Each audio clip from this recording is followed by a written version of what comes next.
اصل تصوف کا مقصد کیا ہے؟ اگر آپ سے کوئی پوچھے کہ بھائی تصوف کا اصل مقصد کیا ہے، آپ کیوں جاتے ہو، وجہ، اس کی تعریف کیا ہے؟ کیونکہ کوئی بھی علم، ایک بات یاد رکھنا، کوئی بھی علم آپ حاصل کر رہے ہو، کوئی سا بھی علم ہو، اس کا پہچاننا آپ لوگوں کے لیے لازمی ہے، ورنہ وہ علم آپ حاصل نہیں کر پاؤ گے، اس کے مقاصد آپ حاصل نہیں کر پاؤ گے۔ اس کی وجہ کیا ہے کہ اس کی پہچان آپ کو نہیں ہے، کہ اس کا تعارف آپ کے پاس نہیں ہے۔ اگر اس کا تعارف آپ کے پاس ہو، اس کا تعارف کے بعد آپ اس کے لیے وہ علم حاصل کرنا آسان ہو جائے گا، اس کے اوپر چلنا آپ کے لیے آسان ہو جائے گا کہ یار اصل مقصد اس علم کا کیا ہے۔ جیسے ہم علم حاصل کرتے ہیں کتابوں والے، اب کتاب شروع کرتے ہیں بھائی اصول فقہ کی کتاب، اب جیسے ہی شروع کرتا ہے اصول فقہ کی کتاب تو اس میں سب سے پہلے اصول فقہ کی تعریف لکھی ہوتی ہے۔ کیا لکھی ہوتی ہے؟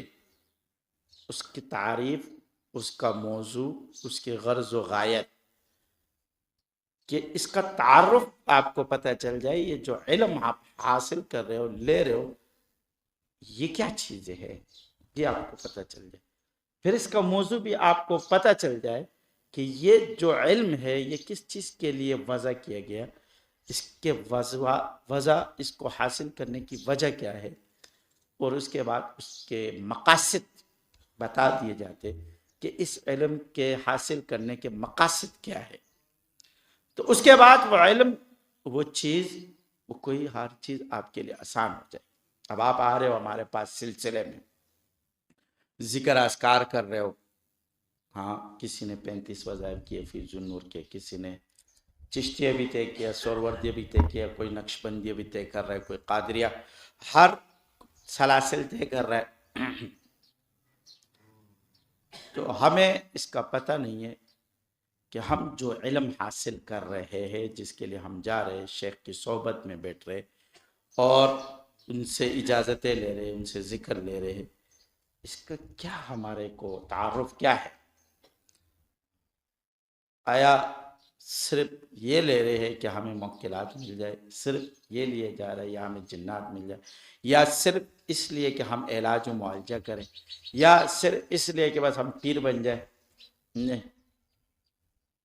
اصل مقصد اس علم کا یہ ہے کہ وَيُعَلِّمُهُمُ الْكِتَابَ وَالْحِكْمَةَ وَيُزَكِّيهِمْ، وَيُعَلِّمُهُمُ الْكِتَابَ وَالْحِكْمَةَ وَيُزَكِّيهِمْ، کہ تینوں چیزوں کا، کہ ہمارا مقصد آپ کا تزکیہ ہے، اپنا اور آپ کا، یہ نہیں ہے کہ اپنا نہیں، اپنا بھی اور آپ لوگوں کا تزکیہ بھی۔ کہ آپ سے کوئی پوچھے کہ یہ علم کے لیے، آپ بولو بھائی ہم اپنا تزکیہ کرنے جائیں، پھر آپ سے وہ سوال کریں گے کہ آپ تزکیہ کرو تو جنات اور مشکلات اور یہ چیزیں کیوں؟ بولو بھائی دیکھو قرآن میں اللہ رب العزت نے فرمایا الذی یوسوس فی صدور الناس من الجنۃ والناس، وسوسے ڈالنے والے جنات بھی ہوتے ہیں اور انسان بھی ہوتے ہیں۔ ہاں وامتاز اليوم، قرآن میں اللہ نے فرمایا وامتاز اليوم ایھا المجرمون الم اعہد الیکم یا بنی آدم الا تعبدوا الشیطان انہ لکم عدو مبین، وہ تمہارا کھلا دشمن ہے۔ کیا ہے؟ جب وہ ہمارا کھلا دشمن ہے اور ہم نے اپنا تزکیہ بھی کرنا ہے اور حکمت بھی حاصل کرنی ہے، تزکیہ بھی کرنا ہے اور حکمت بھی حاصل کرنی ہے، تو شیاطین کی ساری چالیں بھی ہمیں پہچاننی ہے، یہ بھی تزکیہ کا حصہ ہے۔ یہ کیا ہے؟ اگر ہمیں شیاطین کے چالوں کا پتہ نہ چلے، ان کے واروں کا پتہ نہ چلے، تو وہ علم مفقود ہو جائے گا۔ وہ علم کیا ہو جائے گا؟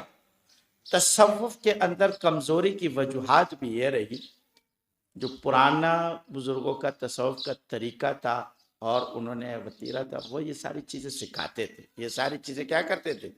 سکھاتے تھے۔ وہ ذکر اذکار بھی کراتے تھے، شیاطین کے وار سے بچنا، ان کی ترتیب، ان کا نظام، یہ ساری چیزیں وہ بتاتے تھے، سکھاتے تھے تصوف میں۔